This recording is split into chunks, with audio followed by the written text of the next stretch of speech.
જય હિન્દ મિત્રો, સ્વાગત છે એક નવી માહિતી નવા વિડીયોની અંદર। મિત્રો, ફોરેસ્ટ વિભાગની વાત કરીએ તો ફોરેસ્ટ બીટ ગાર્ડની ભરતી માટેનું રિવાઇઝ્ડ ફાઇનલ આન્સર કી 15 તારીખે ડિક્લેર થઈ ગયું છે। જી હા મિત્રો, હવે વાત કરીએ તો વન રક્ષક આગળનું સ્ટેપ છે ફાઇનલ મેરિટ રિઝલ્ટ બહાર પાડવાનું। જી હા મિત્રો, રિઝલ્ટ જાહેર થયા બાદ જે ઉમેદવાર મિત્રોને 80 કરતાં વધારે અથવા તો જે જગ્યા છે તે જગ્યાના 8 ગણા ઉમેદવાર મિત્રો થતા હોય તેવા ઉમેદવારોનું નામ બહાર પડશે અને તેમનું એક મેરિટ બનીને ગ્રાઉન્ડ માટે તે દરેક ઉમેદવાર મિત્રોને બોલાવવામાં આવશે। તો આખરે ગ્રાઉન્ડ છે તે ક્યારે આવી શકે છે અને સૌરાષ્ટ્ર ઝોન, ઉત્તર ગુજરાત ઝોન, મધ્ય ગુજરાત ઝોન એવી રીતે 4 ઝોનની અંદર આ ગ્રાઉન્ડ લેવામાં આવે છે। તો તમારા જિલ્લા પ્રમાણે તમારે કયા ઝોનની અંદર ગ્રાઉન્ડ આવશે તેમની માહિતી પણ આ વિડીયોની અંદર ખાસ જોવાની છે, માટે ખાસ કરીને વિડીયોને અંત સુધી અવશ્ય જુઓ। સૌથી પહેલાં મિત્રો વાત કરીએ તો તમને જણાવી દઉં કે જે આ ઝોન વાઇઝ કાર્યક્રમ છે તે કાર્યક્રમ જે થઈ ગયેલી ભરતી છે તેમનો છે। તેમની અંદર કઈ ઝોનની અંદર કયા જિલ્લાનો સમાવેશ કરવામાં આવે તેમની માહિતી હતી જે આ વિડીયોની અંદર આપણે જોઈએ છીએ। સૌપ્રથમ વાત કરીએ તો ઉત્તર ગુજરાત ઝોનની અંદર કુલ કેટલા જિલ્લા આવે છે અને તે દરેકે દરેક જિલ્લાનું ગ્રાઉન્ડ ક્યાં આવે છે તેમની માહિતી જોઈએ તો ઉત્તર ગુજરાતની અંદર અમદાવાદ, અરવલ્લી, પાટણ અને બનાસકાંઠા આ 4 જિલ્લાનો વારો છે તે એક દિવસે લેવામાં આવે છે અને એમને ગ્રાઉન્ડ આપે છે એસઆરપી ગ્રાઉન્ડ, જે પોલીસ અધિકક્ષશ્રીની કચેરી પાછળ સેક્ટર નંબર 27 ગાંધીનગર ખાતે આવેલું છે। જે આ મિત્રો ગાંધીનગર ખાતે આવેલા આ ગ્રાઉન્ડની અંદર પહેલા શિફ્ટની અંદર અમદાવાદ, અરવલ્લી, પાટણ અને બનાસકાંઠા આ 4 જિલ્લાને એડ કરવામાં આવે છે। ત્યારબાદ બીજી શિફ્ટની અંદર બનાસકાંઠા, ગાંધીનગર અને કચ્છ। જે આ મિત્રો બનાસકાંઠાનો વારો અહીંયા 2 વાર દર્શાવવામાં આવેલો છે અને તે પણ 3 જિલ્લાનું ગ્રાઉન્ડ ગાંધીનગર સેક્ટર 27 ખાતે એસઆરપીનું ગ્રાઉન્ડ છે ત્યાં જ રહેશે। ત્યારબાદ ત્રીજી શિફ્ટની અંદર કચ્છ, મહેસાણા અને પાટણ તેમનું પણ ગ્રાઉન્ડ ગાંધીનગર ખાતે।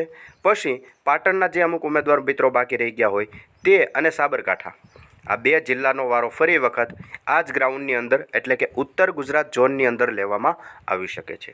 જે આ મિત્રો વન રક્ષક બીટ ગાર્ડનું જે ગ્રાઉન્ડ છે તે ઝોન વાઇઝ આ જગ્યાએ આવવાની પૂરેપૂરી શક્યતાઓ છે। હવે તેમનાથી આગળ વાત કરીએ તો સૌરાષ્ટ્ર ઝોનની અંદર વાત કરીએ તો જૂનાગઢ, મોરબી, પોરબંદર, રાજકોટ અને સુરેન્દ્રનગર આ 5 જિલ્લાનો પહેલી શિફ્ટની અંદર વારો આવી શકે છે।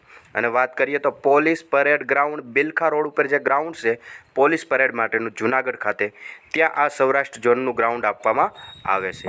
જે આ મિત્રો બિલખા રોડ ઉપર જે ગ્રાઉન્ડ આવેલું છે તે જ ગ્રાઉન્ડની અંદર આખું સૌરાષ્ટ્ર ઝોનને આવરી લેવામાં આવે છે અને સૌરાષ્ટ્રના જૂનાગઢ, મોરબી, પોરબંદર, રાજકોટ અને સુરેન્દ્રનગર આ સિવાયના જિલ્લાની વાત કરીએ તો અમરેલી, દેવભૂમિ દ્વારકા, જામનગર અને જૂનાગઢના અમુક ઉમેદવાર મિત્રો બાકી હોય તે, બોટાદ અને ભાવનગર આ દરેકે દરેક જિલ્લાનો વારો છે તે બિલખા રોડ ઉપર જે પોલીસ પરેડનું ગ્રાઉન્ડ છે તેમની અંદર જ બધાને ફોરેસ્ટ બીટ ગાર્ડનું ગ્રાઉન્ડ આપવામાં આવતું હોય છે જે સૌરાષ્ટ્ર ઝોનનું ગ્રાઉન્ડ છે।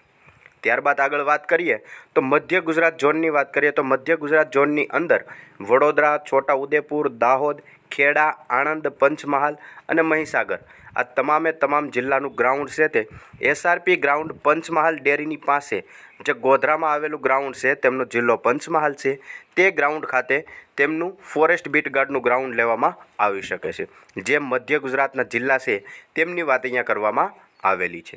અને વાત કરીએ હવે દક્ષિણ ગુજરાતના જે જિલ્લાઓ છે દક્ષિણ ગુજરાત ઝોનની અંદર જે જિલ્લાનો સમાવેશ થાય છે જેમ કે ડાંગ, વલસાડ, નવસારી, સુરત, ભરૂચ, તાપી, નર્મદા આ તમામ જિલ્લાનું ગ્રાઉન્ડ છે તે પોલીસ પરેડ ગ્રાઉન્ડ સુરત જે ગ્રામીણ મુખ્ય મથક છે જેમનો તાલુકો કામરેજ અને જિલ્લો સુરત છે તે જગ્યાએ પોલીસ પરેડનું ગ્રાઉન્ડ છે ત્યાં લેવામાં આવી શકે છે આ તમામ જિલ્લાઓનું।